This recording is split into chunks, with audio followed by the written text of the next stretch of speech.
first, and we can segue into some of your platform, Doc. That's important. Yes, Daryl, you're listening to the Borges Report.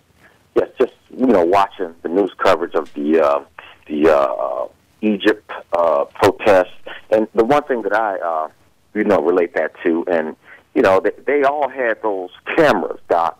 And I heard you talk about nanotechnology, and then you hear that there are 1 billion consumers in India and 1 billion in China. And if that nanotechnology hits the marketplace, and if it's developed like you say it would be in Chicago, I think we would really see a boom as far as manufacturing. And that's what I haven't heard from any of the other candidates. Manufacturing, that's what the young people are lacking in our community, in the South and West Sides. No doubt about it. Manufacturing jobs to provide for those families. Okay. No doubt about it. Chicago hasn't had an industry to call its own since the demise of the stockyards. We were the hog butcher of the world. All meat was processed here in the city of Chicago, so we had jobs, and we had industries that were ancillary to the meat industry, the meat packing industry. And then we got highfalutin because we were making so much money, and we said the stockyards stink. We want to get rid of them, and we put in regulations that forced them into Cleveland and places like Kansas City. And then we piggybacked off of Gary, Indiana for years, the steel mills there. And then when the steel mills folded, we came home to higher than usual unemployment, 60% unemployment in Inglewood, Woodlawn, Lawndale. And as a result of that, we have people who are disconnected. They're not at work, they're not at school. So we need a new industry in the city of Chicago. And the next big industry on the heels of Silicon Valley is nanotechnology. Nano means small. Nanotechnology is the process by which you make products that are cleaner, lighter, stronger, and more precise. This isn't research and development. It's not people in lab coats with a mask on performing experiments in a laboratory environment. These are real jobs, factory jobs, all over the city of Chicago, because nanotechnology, the process, is going to be bigger than the invention of the steam engine, bigger than the invention of the wheel, bigger than the invention of bigger than the Industrial Revolution itself. So we want to make Chicago the world center for nanotechnology development and nanofabrication. Quickly, how do we do that? We develop a public-private partnership. The private puts up the money, just as they did when we were pursuing the Olympics. The public puts up the muscle. We bring in people. We show them the University of Chicago, University of Illinois, Northwestern University, DePaul University, IIT. We show them Loyola. We show them Argonne Laboratories, Fermi Laboratories. We show them that we're the transportation hub of all of North America. We have factories sitting vacant that would have gone for $40 a square foot. They'll now go for $10 a square foot.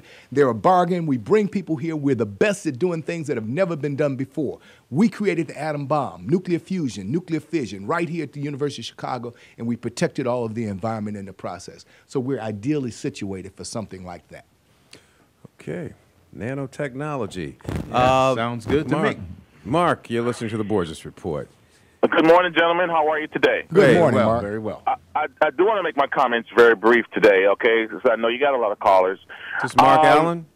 No, sir. Oh, okay, No, sir. okay. I'm Mark somebody else. Okay. I just wanted to make it in reference to Mr. Bill Doc Walls. Mr. Walls, I wanted to say I had the highest respect for you, sir. And I met you briefly back during the Harold Washington administration, and I know that you're very, very, very, very, very capable. In fact, I think that you'd make an excellent mayor. That's my view. I think you make an excellent mayor. The question is that I have for you, Mr. Walls, is two questions. First of all, why is it that you've never gotten with some of the politicians like Rush, Danny K. Davis, or Jesse Jackson Jr.'s, gotten in with them, gotten friendly with them, learned your way, learned how to get elected, and then go ahead and run for an office and get elected like something to alderman, and then show the people that you can get elected, and then run for mayor and get elected? Because it seems to me, sir, that every time you come out, it's always to espouse some great points of views, but you don't seem to be able to get elected to anything, okay? And I wanted to know, do you understand the distinction between being qualified to be a mayor and being able to get elected to something? Second question is that in Atlanta, I spent a lot of time in Atlanta. You know, Atlanta had a similar problem with Kasim Reed. But for some particular reason, Atlanta is always able to get together and come behind a black mayor. You know, if we go all the way back to Andrew Young, Jackson. Mark, we're running out of Shirley. time here, so Hey, brother, Mark, you got to. let me answer your question real It quickly. seems to me that Chicago is always, it's the same thing every single time with Chicago. The blacks are going, it looks to me like Rahm Emanuel is going to win, and he's going to be the mayor for the next 25 years. And another 4 years from now, it's going to be the same thing every single time. And I just wanted to see if you can comment on that. Good. Thanks a lot. Hey, man. Mark, Thanks, let me explain to you. Most people don't even recognize the fact that most aldermen in the city of Chicago are not elected. They're appointed. Dorothy Tillman, she didn't get elected alderman of the city of Chicago. She got appointed by Harold Washington. Fredrina Lyles, you name it. Most of those aldermen, we have 18 black aldermen, most of them were appointed. So unless you are playing Daley's game, you're not going to get elected alderman. And then aldermen don't become mayor. We haven't had an alderman become mayor since 1931. Why? Because they run in the same political cycle. Not only do you have to give up your $110,000 a year. Eugene Sawyer was an alderman. But he wasn't elected. I know he wasn't elected, He was not elected. But he became mayor, though. He was not. No, I didn't say that, but he You're became right. mayor. Yeah. Okay. So, and the reason is because they don't run in the same cycle. What happens is you not only have to give up your $110,000, you have 8 staffers who earn $70,000, $80,000 each.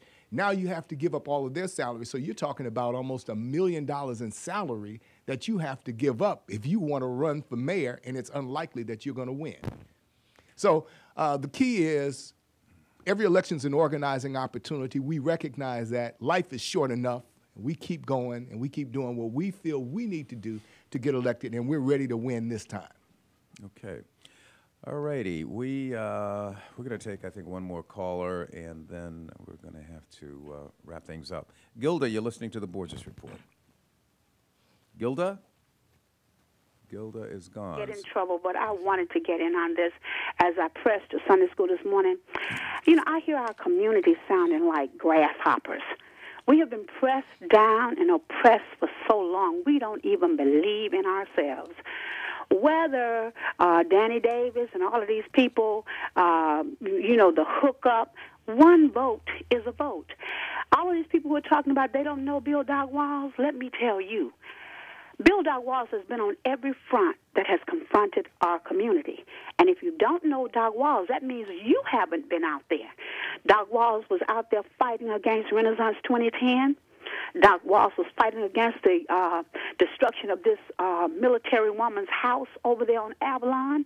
Doc Walls was on the Darion Albert case. Doc Walls slept outside to keep them from digging up the A. Philip Randolph Museum. Doc Walls has been everywhere that we have had an issue. Oh, and by the way, when I called the protest over there, when the white man put the noose on the house over in Mount Greenwood, Doc Walls was there. Where were our businessmen? Where were our preachers? Where were our candidates that are running in this election?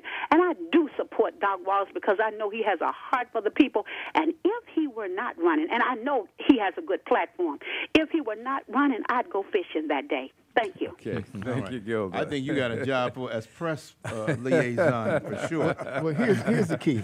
We're the majority with an inferiority complex. And as long as we understand that we have the numbers and as long as we get out and vote, we cannot be defeated. It's so critical and important that we do what we have to do, not only to create jobs, but also to ensure that we have contracts flowing in our community. We get 3% of the contracts here in the city of Chicago. That's a travesty and a shame, especially when we're at least 42 to 46% of the population in the city of Chicago. So we have to unbundle the contracts and make them smaller so that more people can compete. Provide rapid bonding and insurance so that more people can compete. We have to provide people the ability to lease equipment rather than require that they own equipment so that more people can compete. And then we become competitive. One, the prices get better for the city of Chicago, but two, we begin to get contracts in the city of Chicago. The next thing that we have to do is transition Chicago from a debt-to-fund services revenue and expenditure system into a pay-as-you-go revenue and expenditure system. This year alone, we're going to spend $605 million in debt service. That's interest that we're paying to the companies that loan us money so we can pay our bills until we collect our taxes at the end of the year. We've got to transition away from that system. We also have to make certain that we use our capital improvement program a lot wiser than we have in the past. Capital improvement program is an $8.5 billion spending program, which the city council approved in September of last year. It's a spending program that addresses capital projects which develop and maintain assets with a long economic life. And there are 4 areas of capital improvement concentration: economic development, education, transportation, and city infrastructure. We typically focus on the city infrastructure part, building the roads, curbs, gutters, sewers, sidewalks, bridges, public buildings. Let's focus on jobs creation. We're going to identify 2,000 small to medium-sized businesses here in the city of Chicago and give each one of them a $1 million jobs creation grant so that each of them can hire 50 people: administrators, accountants, attorneys, advertising agents, staff people. Doc, I'm sorry, I got to cut you off, but if you want to sum up, but we've got about 3 minutes left. Okay. So let's just tell people your last thoughts. Get out the vote, and because we've got to cut it off. Time flies when you're having time flies. fun. Yeah, we And need another hour. Yeah. I'll be real brief here. Okay, Let all me right. say this. We have to unthink our economics and develop a smart economy that guarantees every Chicago resident a better quality of life. And a smart economy includes the proliferation of cleaner, greener, more energy efficient, and technologically advanced manufacturing plants, a series of public-private partnerships funded by that $2.2 billion from our capital improvement program to help Chicago area businesses grow, effectively compete in the national and global marketplace, increase production, and create 100,000 self-perpetuating private sector jobs. More spending on education, rehabilitation, and skill development, and a whole lot less money spent on incarceration. Finally, we have to have comprehensive tax reform in the city of Chicago. We shouldn't continue to pay taxes on things like groceries and prescription drugs. Now, if you were going to go out and vote for Rahm Emanuel, here's what I'm going to ask you to do. The pundits say that Rahm Emanuel is already in the runoff. He has enough votes. He doesn't need your vote to get in the runoff. Vote for me on Election Day. That'll ensure that we have an opportunity to further discuss these issues. No mayor will be inaugurated until May 16th. The runoff will take place on April 5th. Nothing will be delayed. You'll have an opportunity to hear he and I debate and discuss the issues, and you'll be able to make a clear choice. I'm the only candidate for mayor who believes in term limits, and I'm going to leave it at that. Okay. All right. All Thanks. right. Term limits. I think that's something that we certainly need to explore. Folks, you've been listening to Bill Doc Wall's candidate for mayor on this upcoming general nonpartisan municipal election, February 22nd here in the city of Chicago. And as you know, we have a number of candidates running, and we encourage you all to come out and vote. And certainly, sounds like Bill Quite has illuminating, Will. got a lot of ideas, Thank you and very certainly a much. lot of them need to be implemented. And thank you again for being our guest. Yes, thank you. Folks, I just have to briefly state: did we have to do? Did we have Yeah, our commercial? I think we're How much gonna- we time have do to we double have? up on We them got next what do we week. have? 2 minutes. I think we need to get our sponsor in because we've got gotta pay some bills. Yeah, we got to pay some bills. Yeah, folks, if you've ever had a hard time looking for a mechanic, we have a great mechanic for you. C&J Auto, located at 707 West 119th Street. They have all of their mechanics are ASE certified. They've been my mechanic for over 15 years, and I mean they've done everything. Body collision work for me. They've even replaced a new engine as recently as 2 years ago. I paid about $4,000, and the cost was $7,000 at Toyota. So go see C&J Auto. Give them a call at 773-264-6070. 773-264-6070. Okay, C&J Auto. thanks. Just quickly, again, folks, come out to the seminar, the Borges Survival Revival that we are having at Rock of Ages Church in Maywood this Thursday, February the 24th at 1309 West Madison in Maywood. So come out Thursday. Call us at 312-853-0200, 312-853-0200. Thanks for joining us. We are the Borges Report with for Don Rashid, Mark Wallace, myself, Attorney Ernesto Borges. Join us again next week at 9 o'clock right here on WVON, the Talk of Chicago. And that's the way of the world for another edition of the Borges Report. Vote Tuesday.